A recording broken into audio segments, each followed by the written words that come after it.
오늘 우리에게 주시는 하나님 말씀은 구약성경 창세기 21장 1절에서 7절 말씀입니다.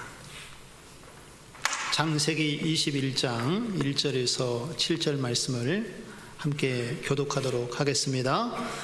여호와께서 말씀하신 대로 사라를 돌보셨고 여호와께서 말씀하신 대로 사라에게 행하셨으므로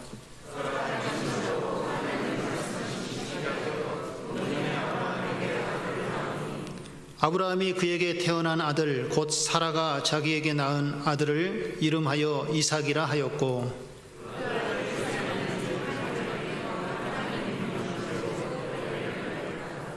아브라함이 그의 아들 이삭이 그에게 태어날 때에 100세라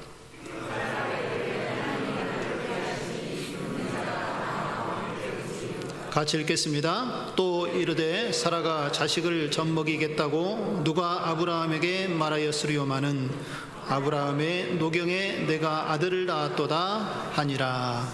아멘. 우리 옆에 계신 분들과 한번 이렇게 인사 나누겠습니다. 광야를 잘 살아내면 하나님이 함께 하시는 가나안이 기다립니다. 너무 긴가요? 한번 해보시죠. 광야를 잘 살아내면 하나님이 함께 하시는 가나안이 기다립니다. 시작부터 조금 좀 힘들지 않으셨나 모르겠습니다. 광야 하면 어떤 곳이라는 생각이 드십니까? 우리가 성경에서 보면 광야 하면 이스라엘하고 연결이 되어지죠. 그래서 이스라엘이 살았던 그 광야가 어떤 곳이었는지 우리는 익히 들어서 잘 알고 있습니다. 오늘 그 광야에 대해서 함께 이야기를 나누고 싶은데 이전에 읽었던 책에 이런 내용이 있어서 제가 잠시 소개하고 계속해서 말씀을 함께 나누겠습니다. 이진희 목사님이 쓴 광야를 읽다라는 책에 광야를 무사히 통과하는 것이 성공이다라는 주제로 글을 써놓은 단락의 내용이 있습니다. 이 글을 제가 좀 소개하겠습니다. 많은 사람들은 인생을 산에 오르는 것으로 생각하고 살아갑니다. 어떻게 하면 더 높은 산에 올라갈 수 있을까? 어떻게 하면 남이 올라가지 않는 산에 올라갈 수 있을까를 고민합니다.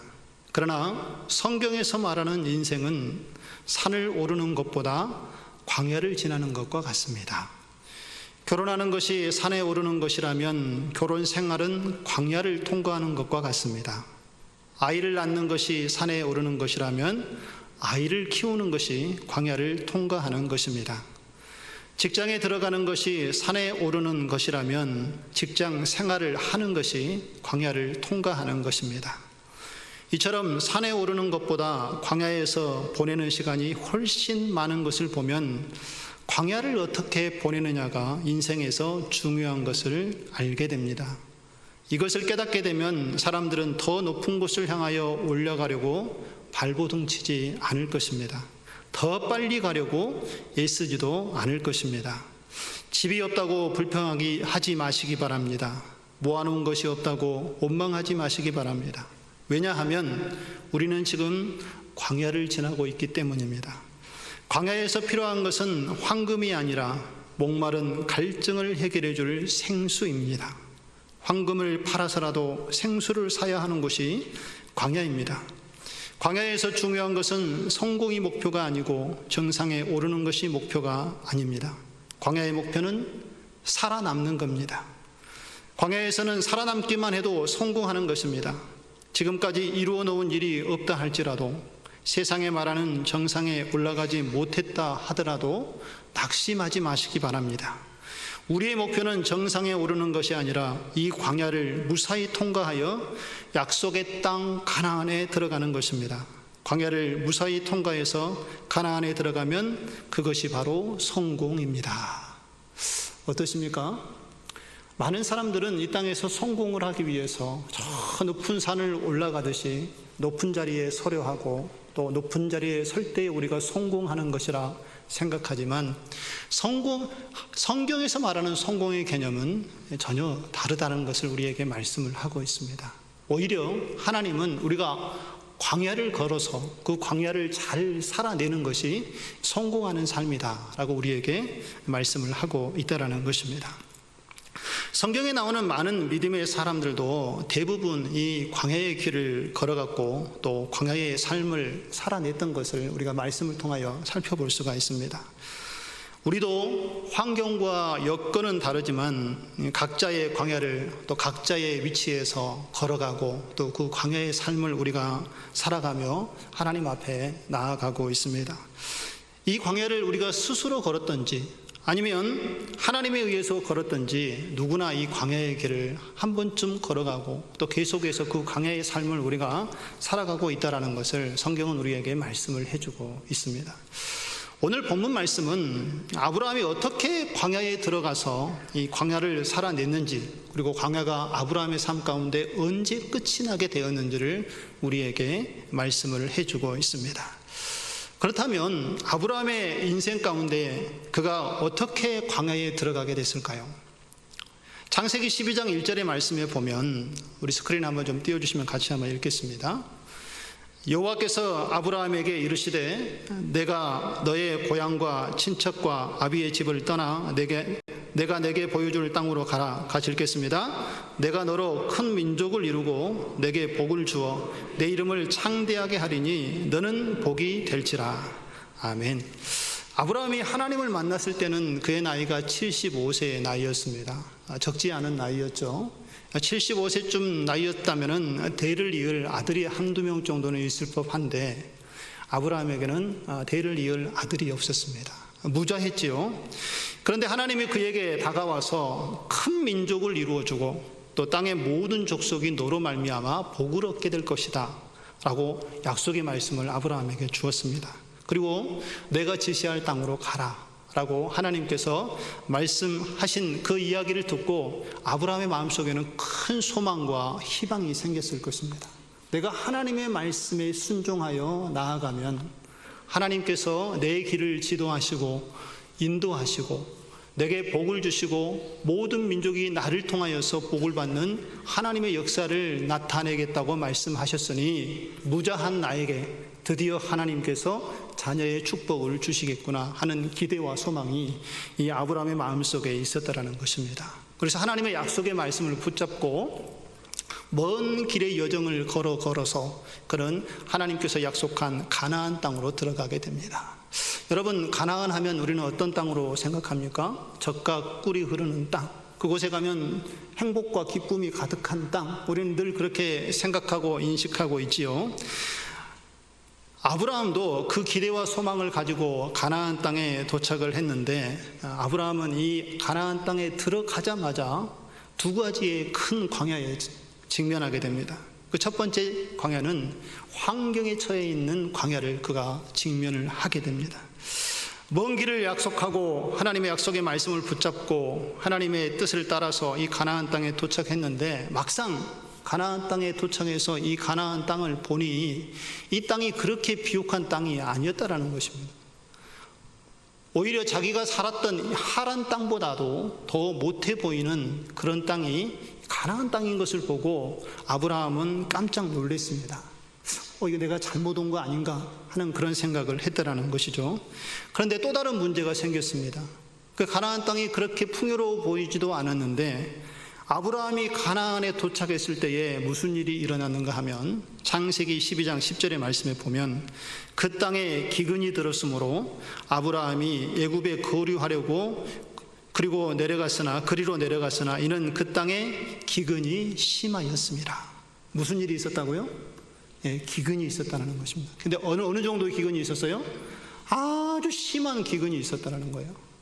어느 정도 기근이 오면 전해에 모아놓은 양식도 있고 해서 그것을 먹고 살면 한 해 정도는 대충 우리가 버틸 수 있지 않습니까? 그런데 심각한 기근이 몰려왔기 때문에 이 가뭄으로 인하여서 이 기근을 견뎌낼 수 없는 상황에 가나안이 놓여있는 그러한 상황에 이 아브라함이 가나안에 도착을 했다라는 것이죠. 그래서 가나안은 하나님을 통하여서 아브라함이 받을 축복으로 생각하고 갔던 그 땅이었지만 그는 그곳에서 도착하자마자 살 수도 없었고 생명을 유지하기 위해서 애굽을 향하여서 양식을 구하여 떠날 수밖에 없는 그러한 상황에 직면하게 됐다라는 것입니다. 그래서 그는 이 환경의 광야, 그가 인력으로 행할 수 없는 그러한 상황에 처해 있은 어려움 때문에 그 가나안을 등지고 다시 다른 곳으로 가야 하는 어려움에 그가 직면하게 됐다라는 것입니다. 그래서 아브라함은 이제 애굽으로 내려갔지요. 그리고 애굽에서 엄청난 두 번째의 인생의 광야를 다시 한번 경험하기 시작합니다. 우리가 잘 알고 있는 것처럼 아브라함은 이 애굽으로 가서 얼마나 어떠한 일들을 겪었는지 우리가 기억하고 계십니까?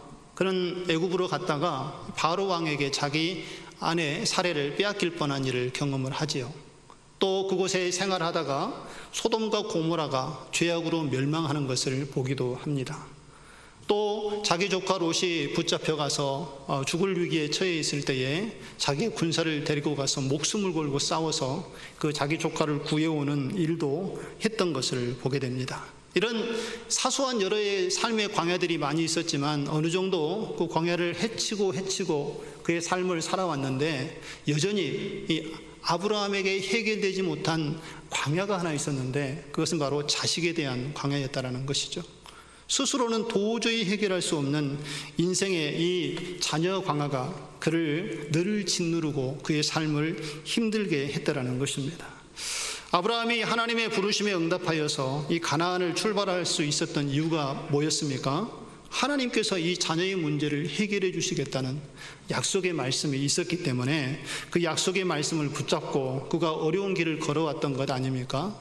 그런데 가나안에 정착하지도 못하고 애굽으로 가서 사는 동안에 또 어려움을 겪게 되는 이 아브라함의 마음의 심정이 얼마나 괴롭고 힘들었겠습니까? 그리고 그가 75세의 부름을 받았는데 아브라함이 몇 세의 아들 이삭을 얻게 되죠? 우리가 잘 알고 있는 것처럼 100세의 아들을 얻게 되죠. 그러니까 몇 년의 시간이 흘렀습니까? 아들을 얻기까지 25년의 시간이 흘렀다라는 것이죠. 그런데 내가 100세의 아들 이삭을 주겠다라고 하나님께서 이미 약속을 하셨나요? 하지 않으셨나요? 그런 약속은 없으셨습니다. 우리가 결과를 통해서 알고 있는 거지 아브라함은 25년 동안 언제 아들을 얻게 될지에 대한 그 때를 모른 채 늘 하나님의 약속만을 바라보고 살아와야 했다라는 것입니다. 물론 하나님께서 1년 전에 알려주시죠.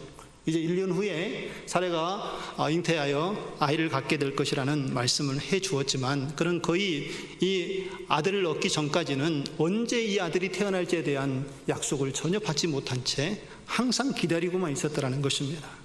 5년이 지나고 10년이 지나고 20년이 지나도 그 약속이 지켜지지 않는다는 생각이 들었을 때에 아브라함의 마음은 너무나도 힘들고 괴로웠습니다. 그리고 이 25년이라는 시간이 너무나 길고 힘들었던 것을 보게 됩니다. 지금까지 아브라함의 삶을 돌이켜보면 그는 주어진 삶 가운데에서 그가 나아갔던 이 가나안은 우리가 생각한 것처럼 핑크빛 가나안이 아니었다라는 것이죠. 오히려 가나안에 나아가는 그의 삶이 또 다른 광야가 되어져서 그의 삶을 매우 힘들고 어렵게 하고 있는 것을 볼 수가 있습니다. 여기서 우리는 이 아브라함의 광야의 삶을 통하여서 한 가지 중요한 영적인 원리를 깨닫게 됩니다. 삶의 여정 속에서 우리가 하나님의 인도함을 받았지요. 우리도 하나님의 구원받은 하나님의 백성이 되지 않았습니까? 그래서 우리도 하나님의 나라와 구원의 역사를 이루는 하나님의 가나안 속에 우리는 지금 거하고 있습니다. 또 하나님 앞에 나아가면 하나님께서 우리를 돌보아 주시고 또 우리가 하나님께 기도하면 우리의 기도를 들으시고 응답하시고 믿음으로 순종하면 하나님께서 약속의 축복을 우리에게 주시는 것도 경험하며 살아왔습니다. 그러나 하나님의 놀라운 은혜가 있다 할지라도 아브라함이 가나안에서 그 기근을 만났던 것처럼 우리의 인생 속에서도 흉년과 같은 기근이 또 다시 찾아올 수 있다는 것입니다. 한번 예수 그리스도를 믿음으로 구원을 받았다고 해서 우리의 삶 가운데 고난과 환난과 역경이 다 사라지는 것이 아니라는 것입니다. 또 다른 어려움과 또 다른 고난의 어려움이 우리에게 찾아오는 광야의 일들이 우리의 삶 가운데에서 계속해서 밀려온다는 것이죠.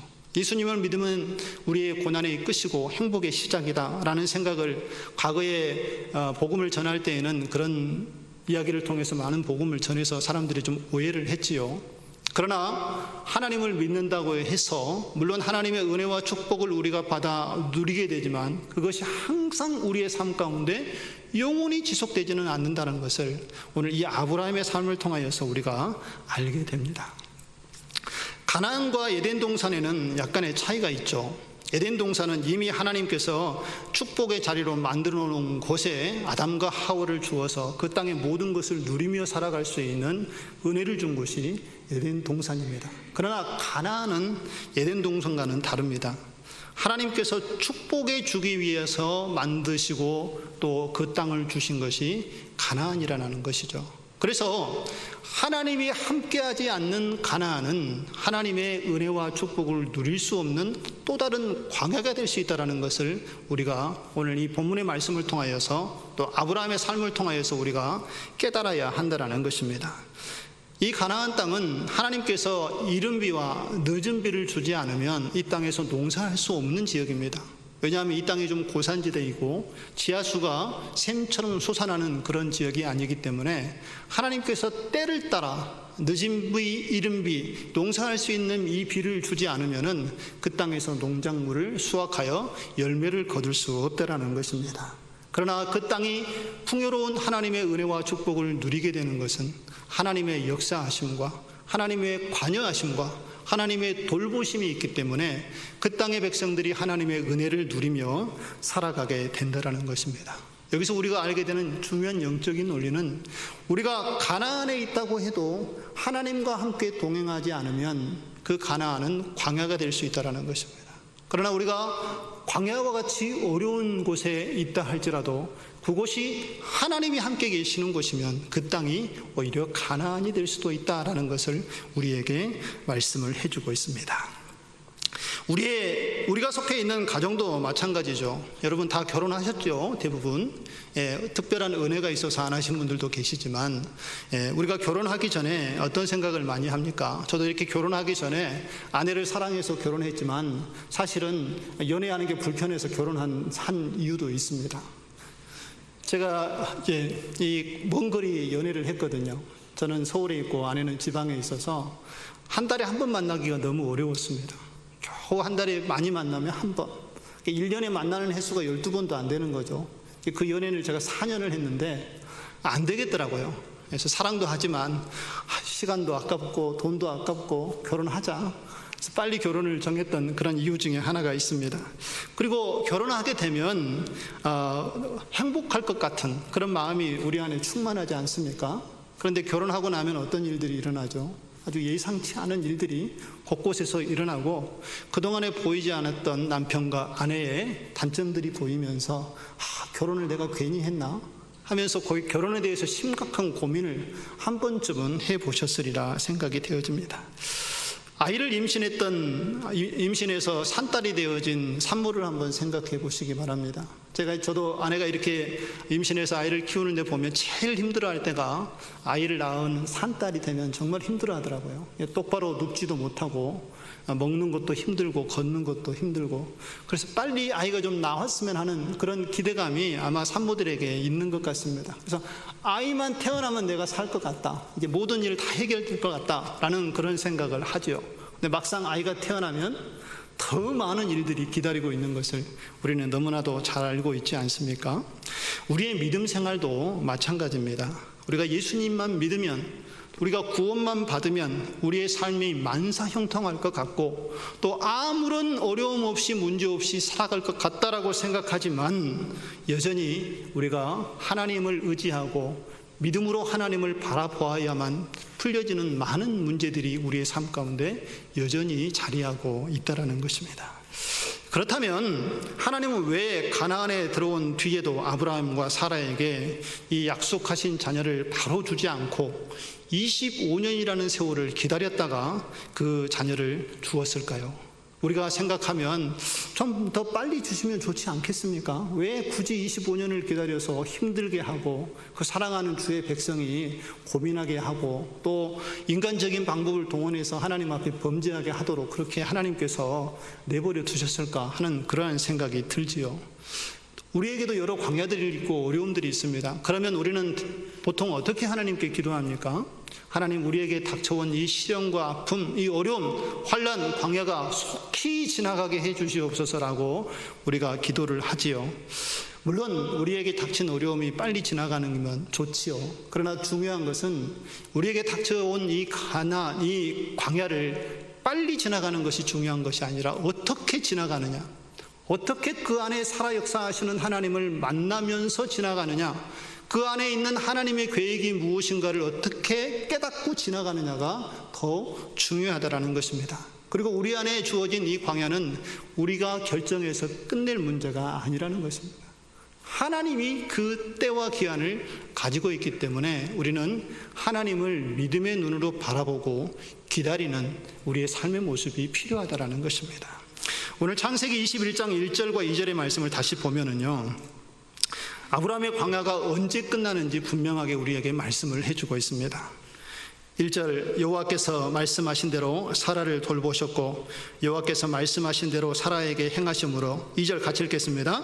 사라가 임신하고 하나님의 말씀하신 시기가 되어 노년의 아브라함에게 아들을 낳으니. 아브라함이 100세가 된 그때에 드디어 사라가 임신을 하고 이삭이 태어나게 되죠. 그런데 그 응답이 언제 나타났다고요? 하나님이 말씀하신 시기가 되어서, 하나님의 때가 되어서 바로 그때에 아브라함에게 자녀가 주어지는 이 광야의 끝이 일어나는 하나님의 역사가 완성되고 이루어졌다라는 것입니다. 하나님께서 광야를 주시는 이유가 있겠죠. 왜 아브라함에게 광야를 주었고 또 우리에게 광야를 주시겠습니까? 이 광야를 통해서 하나님께서는 우리를 통한, 또 아브라함을 통한 계획한 일들이 있고 그 목적을 이루시기 원하신다는 것입니다. 그런데 그 목적과 계획이 이루어지지 않으면 하나님께서 광야를 끝내시겠습니까? 안 끝내시겠습니까? 안 끝내신다는 거예요. 그 목적이 다 이루어질 때까지 하나님께서는 기다리시고 또 그것이 완성되어질 때까지 그때를 하나님께서 기다리셔서 하나님의 역사를 이제 우리에게 보여주신다는 것입니다. 하나님은 아브라함의 광야를 끝낼 때를 그의 나이 100세로 정하셨던 것 같습니다. 그리고 100세가 될 때에 아브라함이 아들을 얻고 그 아들에 대한 광야를 끝내는 것을 보게 되죠. 왜 그랬을까요? 아브라함이 86세에 이스마엘을 얻습니다. 어떻게 해서 얻게 됩니까? 기다려도 하나님이 아들을 주시지 않으니까 이거 뭔가 잘못된 거 아닌가? 이 방법이 아니라 다른 방법을 하나님께서 생각하고 계신가 싶어서 먼저 아내 사라가 자기 여종 하갈을 남편에게 들어가서 아이를 얻자라고 제안을 하고 또 아브라함이 이것을 받아들여서 이제 동침하여 아이를 얻은 것이 아브라함이었다라는 거죠. 하갈은 아이를 낳을 수 있는 나이였기 때문에 문제가 없었고 또 아브라함도 하갈과 함께 동침하여 아이를 낳은 거 보면 아브라함도 나이는 늙었지만 아직도 생산할 수 있는 기능을 가지고 있었던 것을 보게 되어집니다. 그러니까 하나님이 도와주시지 않아도 인간적인 방법으로, 아주 자연적인 방법으로 아이를 가질 수 있는 그러한 상황에 여전히 아브라함이 놓여 있었다라는 것입니다. 86세가 될 때에도 그것이 가능했다라는 것이죠. 그러나 하나님께서 그때 아브라함에게 주신 이 이스마엘은 하나님께서 언약하신 자녀가 아니었다라는 것을 분명하게 말씀을 하지요. 인간적인 노력을 통하여서 자식을 얻었지만 이 일로 인하여서 아브라함의 가정에 엄청난 가정의 불화가 생기지 않습니까? 이 아이와 아내를 쫓아내야 되는 문제가 생겼고 이로 인하여서 얼마나 마음 아픈 일들이 일어났겠습니까?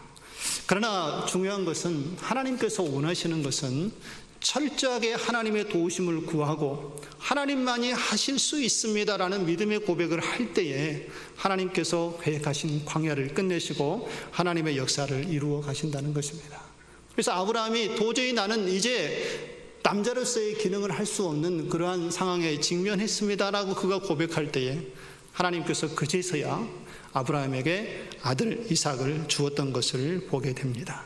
25년이라는 답답한 시간을 그가 보내고 힘든 시간을 보냈지만 인간적인 방법이 아니라 하나님의 도우심과 하나님의 역사 속에서 이삭은 아브라함의 힘으로 얻은 것이 아니라 하나님이 주신 아들이라는 것을 분명하게 보여주기 위해서 하나님께서는 그 때를 기다려 역사를 이루신 것입니다.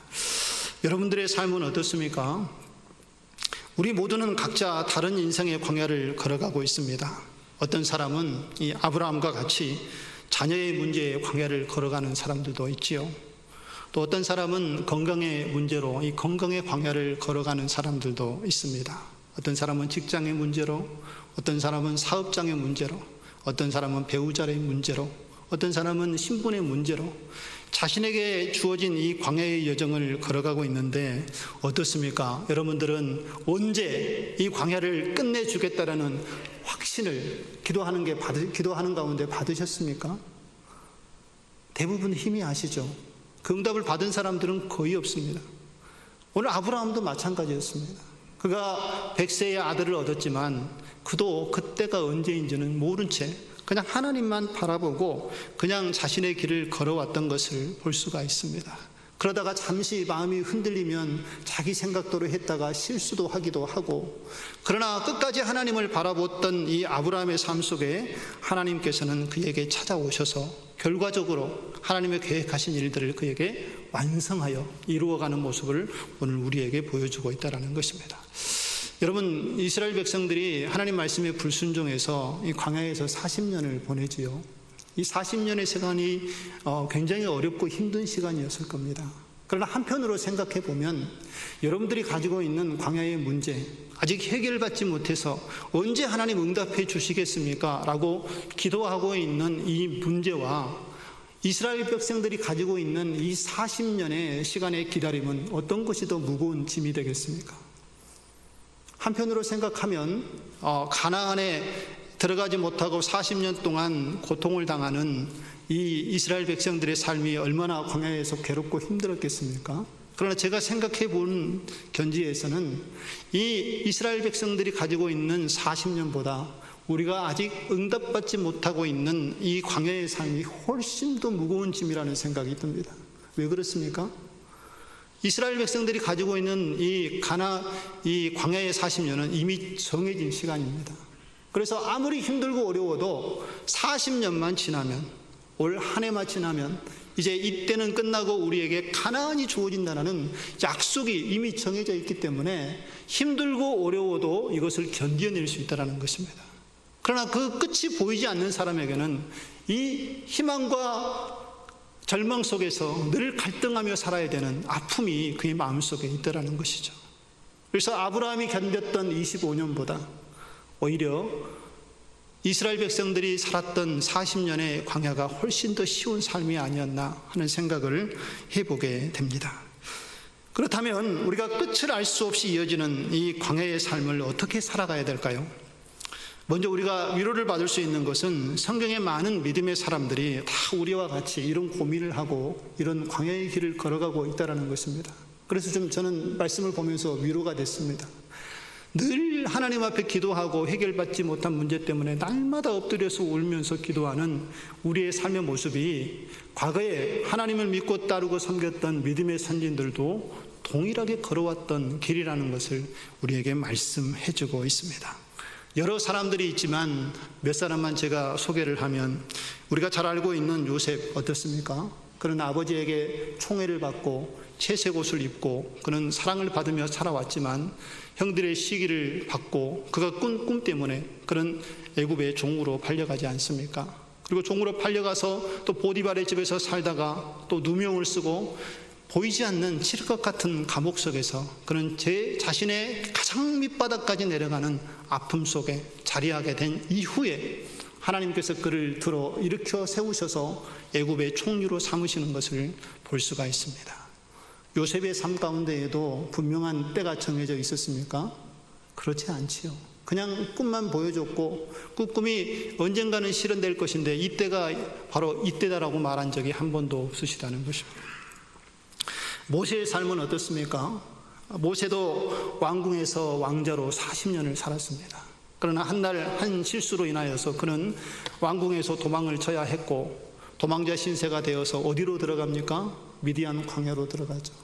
그래서 미디안 광야에서 40년이라는 시간을 보내고 그는 그곳에서 그냥 아무런 사람의 관계도 없이 그렇게 육명세에 이치해 있었던 바로의 왕자였다가 누구도 알아보지 못하는 그러한 광야의 목동으로서 자신을 처절하게 낮추는 삶의 현장에 놓여 있을 때에 하나님께서 40년이 지난 이후에 그를 불러 일으켜 세우셔서 이스라엘 백성들을 가나안으로 인도하는 영적인 지도자로 세우셔서 사용하는 모습을 보여주셨습니다. 마찬가지로 이 모세의 40년도 하나님께서 정하여 말씀하신 때가 아니었다는 것입니다.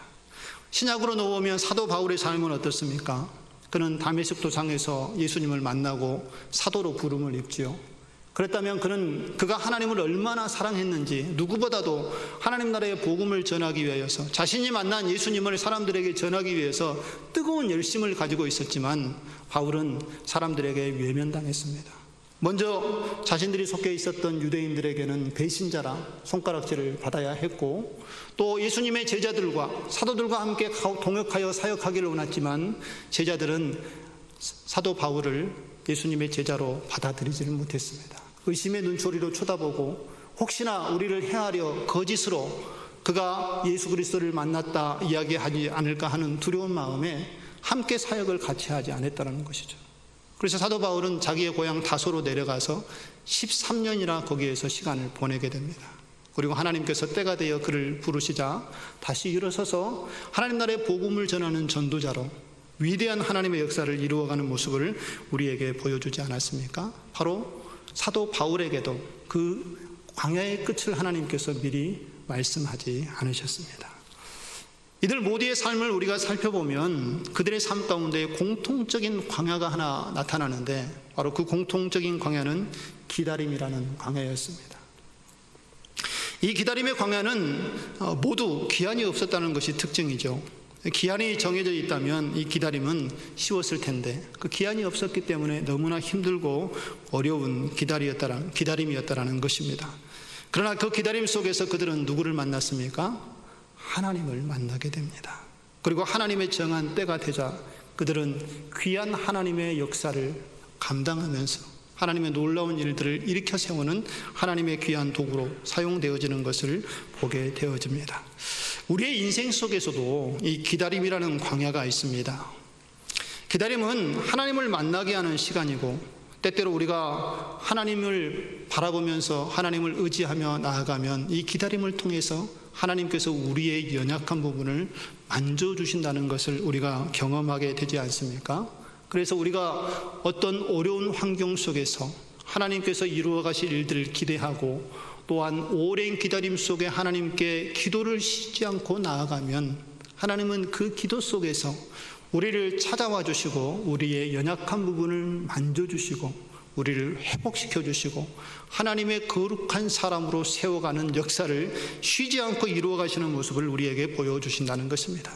우리가 철저히 아브라함과 같이 나는 할 수 없습니다, 하나님이 도와주시지 않으면 감당할 수 없습니다 라는 믿음의 고백을 하나님 앞에 올려드리고 나를 긍휼히 여겨주셔서 이 사망의 고통에서 나를 건져내 주시고 하나님이 뜻하신 대로 나를 사용하여 주시옵소서라고 믿음으로 고백할 때에 하나님께서 그때에 그를 일으켜 세우셔서 그 광야를 벗어나게 하시고 하나님의 놀라운 역사를 이루도록 인도해 가신다는 것입니다.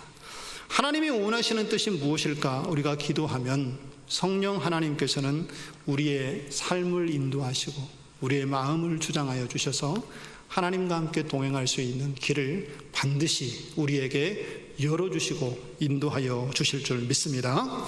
그렇다면 우리에게 주어진 이 광야를 좀 더 빨리 끝내고 싶은 마음을 우리가 갖고 있지는 않습니까? 조금 전에도 말씀드렸던 것처럼 아브라함에게 25년을 하나님께서 기다리게 하셨는데 좀 더 빨리 끝났으면 좋겠다 하는 생각이 우리 마음속에 있습니다. 그런 방법이 있을까요? 있을 것 같습니까? 없을 것 같습니까? 예, 없으면 제가 얘기를 안 했겠죠. 있습니다. 성경의 말씀을 찾아보면 이 광야를 좀 더 빨리 끝내는 방법이 한 가지 있습니다. 민수기서 14장 8절 말씀을 한번 보시겠습니까? 앞에 스크린을 보고 우리 한번 같이 읽겠습니다. 여호와께서 우리를 기뻐하시면 그 땅으로 인도하여 들이시고 그 땅을 우리에게 주시리라. 이는 과연 젖과 꿀이 흐르는 땅이니라. 할렐루야. 누가 한 이야기일까요? 이 이야기는 여호수아와 갈렙이 가나안 정탐을 하고 돌아온 이후에 이스라엘 백성들에게 고백했던 정탐의 내용입니다. 12명의 정탐꾼이 가나안을 정탐을 했지요. 이미 이 가나안 땅은 하나님께서 주시기로 약속한 땅이었습니다. 그러나 정탐할 필요가 없는 땅이었어요. 그냥 믿음으로 걸어 들어가면 그 땅은 이스라엘에게 저절로 주어지는 하나님의 은혜가 있는 땅이 이미 가나안이었는데, 이 백성들은 하나님의 그 언약의 말씀에 신실함을 갖고 있지 못했습니다. 혹시나 하는 마음에 돌다리도 두드려보고 건너자는 그런 심정이었는지 우리가 12명의 정탐꾼을 세워서 그 땅이 우리가 살만한 곳인지 한번 보자 하고 결정하여 12지파의 한 사람씩을 택하여 정탐꾼을 정하여 가나안으로 보냈던 것이죠. 그래서 그들이 보고 느끼고 경험한 것을 돌아와서 보고를 하는데, 10명의 정탐꾼들은 어떻게 보고를 했습니까? 그 땅은 우리가 얻을 수 있는 땅이 아니다. 그 땅의 사람들은 크고 장대해서 우리가 싸워서 이겨내고 그들을 쫓아낼 만한 사람이 아니다. 그 땅은 풍요롭지만 우리가 그것을 다 누릴 수는 없다 라고 하면서 매우 부정적이고 두려운 마음을 이스라엘 백성들에게 전하기 시작했습니다. 몇 명이요? 12명 중에 10명이 대선은 기울었습니다. 이미 부정적이고 백성들의 마음속에도 두려움이 가득했습니다. 우리는 이게 이 땅을 얻을 수 있는 땅이 아니다라고 염려하고 걱정하는 분위기가 이미 이스라엘 민족 공동체 안에 다 퍼져버렸습니다. 그러나 여호수아와 갈렙은 하나님의 약속을 신실하게 믿었습니다. 그래서 우리가 여호와를 기쁘시게 하면 하나님께서 이 땅을 우리에게 주시리라 약속의 말씀을 가지고 하나님이 주신 그 말씀을 붙잡고 이스라엘 백성들에게 이야기하고 설득해봤지만 이미 분위기는 넘어가서 그들은 이것을 받아들이지 못했던 거죠. 그러나 이 믿음, 하나님을 기쁘시게 하는 믿음이 여호수아와 갈렙에게는 있었기 때문에 그 믿음대로 하나님께서 역사하시는 것을 이후에 우리가 살펴보지 않습니까? 들어가지 못하겠더라라고 두려워하고 걱정했던 이스라엘 백성들은 그 믿음대로 가나안 땅에 한 명도 들어가지 못했습니다. 그 일로 인하여서 하나님은 40년을 광야에서 보내도록 그들을 돌리시고 훈련을 시키시죠. 그리고 그 시대에 하나님을 믿지 않았던 1세대들은 그 광야에서 다 죽고 가나안 땅에 들어가지 못했습니다. 그러나 하나님을 기쁘시게 하는 자는 하나님 나라에 들어갈 것이라는 믿음을 가지고 있었던 여호수아의 갈렙은 어땠습니까? 가나안 땅에 그 믿음대로 들어가는 하나님의 놀라운 은혜의 역사를 경험하게 되었던 것을 보게 되어집니다. 우리의 믿음은 하나님이 주신 믿음이고 하나님이 주신 언약은 우리의 믿음대로 성취되어진다는 것을 우리가 분명히 기억해야 합니다. 하나님을 기쁘시게 하면 하나님의 역사는 그곳에서 나타나게 된다는 것입니다. 그러면 하나님을 기쁘시게 하는 일이 뭘까? 생각해 봐야겠죠. 어떻게 해야 하나님을 기쁘시게 할 수 있는 것일까요? 그것은 여호수아와 갈렙이 우리에게 보여주었던 것처럼 환경을 보지 않고 하나님의 언약의 약속의 말씀을 붙잡고 성령의 인도하심대로 그 믿음을 가지고 하나님 앞에 나아가는 것, 이것이 바로 하나님을 기쁘시게 하는 은혜의 삶이라는 것을 기억해야 된다는 것입니다. 각자의 광야가 다르기 때문에 하나님은 각자에게 맞는 믿음을 주시고 또 각자의 상황에 맞게 성령님을 통하여서 우리에게 분명하게 말씀하고 계십니다. 그러나 우리가 그 하나님의 은혜의 역사를 누리지 못한 것은 성령님이 말씀하셔도 내 의지로 성령의 역사를 거부하기 때문에, 하나님의 뜻에 온전히 순종하지 않기 때문에 하나님의 역사가 우리에게 이루어지지 않는 것입니다. 또 우리의 귀가 닫혀서, 성령님은 계속해서 말씀하시는데 닫혀진 귀로 인하여서 하나님의 말씀을 듣지 못하기 때문에 우리가 하나님의 역사를 이루고 누리며 살아갈 수 없다라는 것입니다. 그러나 우리는 분명히 기억해야 될 것은 우리 하나님께서는 날마다 우리의 마음을 주장하시고 하나님을 믿는 자기의 백성들에게 말씀하시고 하나님의 길을 가도록 인도하고 계신다는 것을 기억하시기 바랍니다. 어떤 성도님이 자녀가 대학을 입학해서 등록금을 모으고 있었습니다. 이제 목돈이 들어가야 되니까 돈을 좀 모아야 되지 않습니까? 그러던 중에 어느 날 선교사님이 교회에 오셔서 선교 보고를 한 날이 있었습니다. 그래서 선교지의 상황을 선교사님이 다 이야기하고 또 함께 예배를 드리고 말씀을 듣고 나니까 성령님께서 이 성도님의 마음에 선교 헌금을 좀 보냈으면 좋겠다 하는 마음을 주었어요. 그런데 그때 마침 이 아들 대학을 위해서 등록금을 모으고 있는 돈이 있었는데 이것을 좀 하나님 앞에 드려야겠다는 마음을 성령님께서 강권적으로 역사를 하시는 거예요. 그런데 용도는 하나님 아들 등록금을 위해서 준비했는데 제가 이걸 드리려니 마음이 좀 움직이질 않습니다 하는 그런 마음이 좀 들었대요. 그러나 이거는 하나님께서 내게 주시는 마음이다, 이거 하나님께서 하실 일이다 생각하고 마음에 갈등이 있었지만 마음을 정하고 하나님께 이것을 드리기로 작정을 했습니다. 그리고 선교사님이 선교지에 가기 전에 그동안 모았던 아들 등록금을 선교지에 사용해 달라고 이 선교 헌금으로 드렸다고 합니다. 그랬더니 하나님께서 놀라운 역사를 이루셨다라는 것입니다. 이 아들이 대학에 등록할 때쯤에 하나님께서 그때 드렸던 선교 헌금 2배 이상으로 넉넉하게 채워주셨다라는 거예요. 이 아들이 대학에 들어가기 전에 미국에는 그런 거 있잖아요. 에세이를 써서 장학금을 신청하면 선택되어지면 장학금을 받고 하잖아요. 이 아이가 여러 곳에 에세이를 썼는데 에세이가 2개가 선택이 되어진 거예요. 그래서 거기서 장학금을 받고 또 여러 사람들이 축하해 주면서 축하 선물을 주고 모으고 다 모았더니 대학 등록금을 내고도 남을 정도로 하나님께서 넉넉하게 채워주시는 은혜를 경험했다라는 것입니다. 무엇을 얘기하고 있습니까? 하나님이 주신 성령의 음성에 대해서는 우리가 민감하게 반응해야 된다는 것입니다. 하나님이 주셨는데 내가 조금 손해나지 않을까? 이거 하게 되면 내가 좀 불편해지지 않을까? 하는 내 생각이 앞서서 성령의 음성을 가로막게 되면 하나님의 역사는 이루어지지 않는다는 것입니다. 우리 교회에서 여러 일들을 계획하고 준비하는 일들을 통해서 우리가 교회에서 이런 일을 합니다 라고 강구하고 또 여러분들에게 말씀드릴 때에 불같이 일어나는 마음이 있어요. 저기 일에 내가 좀 해야겠다, 동참해야겠다는 마음을 주실 때에 여러분 주저하지 마시고 하나님 앞에 여러분의 마음을 들이시고 그 주시는 하나님의 음성에 믿음으로 순종하시기 바랍니다. 그래야 하나님의 역사가 이루어집니다. 그러나 그 마음을 하나님 조금만 생각해 볼게요, 다음 주에 결정할게요, 결정하고 마음을 미루면 그 결정은 이미 사단이 빼앗긴 결정입니다. 이루어질 수가 없어요. 물론 하나님 또 역사하시면 강권적으로 역사하셔서 이루어질 수도 있겠지만 대부분 90% 이상은 그 결정은 무너졌다고 생각해야 합니다. 하나님이 주셨을 때의 그 마음을 품고 나가야, 그 성령의 음성의 믿음으로 순종해야 바로 하나님을 기쁘시게 하는 일이 된다는 것입니다. 이 하나님을 기쁘시게 한 일을 할 때에 우리의 광야가 그때 끝나는 거예요. 하나님께서 그래서 우리의 광야를 빨리 끝내도록 주신 방법은 하나님을 기쁘시게 하는 삶, 믿음으로 순종하는 삶을 통하여서 이 광야를 끝내게 하나님께서 도와주신다는 것입니다. 여러분, 우리 모두는 각자 자신에게 주어진 광야의 길을 걸어가고 있습니다. 환경과 상황은 다르지만 분명한 것은 그 광야는 기다림의 광야이고 그 기다림 속에서 하나님께서 우리를 만나시기 위하여 준비하고 기다리고 계신다는 것을 잊지 마시기 바랍니다.